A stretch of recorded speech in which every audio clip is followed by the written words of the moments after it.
Well, hello folks. Today I decided to get out and do a bit of recording because walking's good for you. And interestingly enough, I talked on one of my other videos about how you can jolt yourself like a Jedi out of a not good place. Now, it wasn't that I wasn't in a good place earlier, it's that I wanted to be in a better place than the one that I was. So the exercises that I suggest are good, not just when you hit rock bottom, they're just good. It's like a constant top up. Now, one of the big mistakes that I made is when I went deep into the therapeutic process and I started digging up all sorts of stuff about myself, making realizations. I moved countries, I changed jobs rapidly, and this was about over 20 years ago, all this happened. And what happened on that journey is I reached a state of where I thought I'd done it. I thought I'd done the work. And then I stopped doing the little things that I suggest on these videos. I felt I didn't need to. I felt I'd reached my awakening. I'd reached some sort of realization in my life about my purpose and where I wanted to go. What I hadn't realized is that nobody ever reaches that. If you ever feel you get to that point, that's probably the most dangerous of all. Now, if any of you have ever seen the film Devil's Advocate, I was talking about this with a friend the other day. It was a brilliant film, Al Pacino and Keanu Reeves. And at the end of the film, just when you think he's had a breakthrough, there's a little twist at the end. I won't spoil it for you. But that is a great analogy for what I'm talking about today. If you feel you've got to the point that you need to be at, that is the most dangerous point of all in this process. And some of you might be watching this video and thinking, yeah, that's all well and good, Adam, I'm nowhere close to that. But what I will say, for people that have been on this journey a while, the personal development journey, you know that it's always unfolding, folks. It's always unfolding.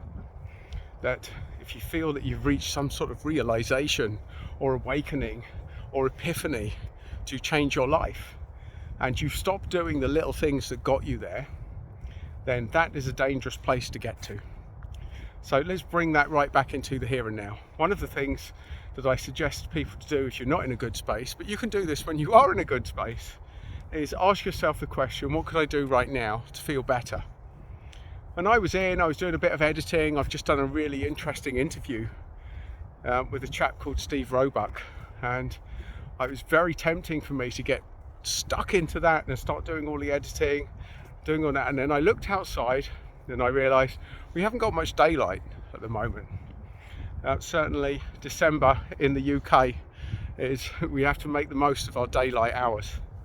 And I figured that actually it would be it would be best to press pause on that and to go out for a little walk. Go out for a little walk, folks, and to make the most of what's left of the day. And look, you can see there's not much daylight left.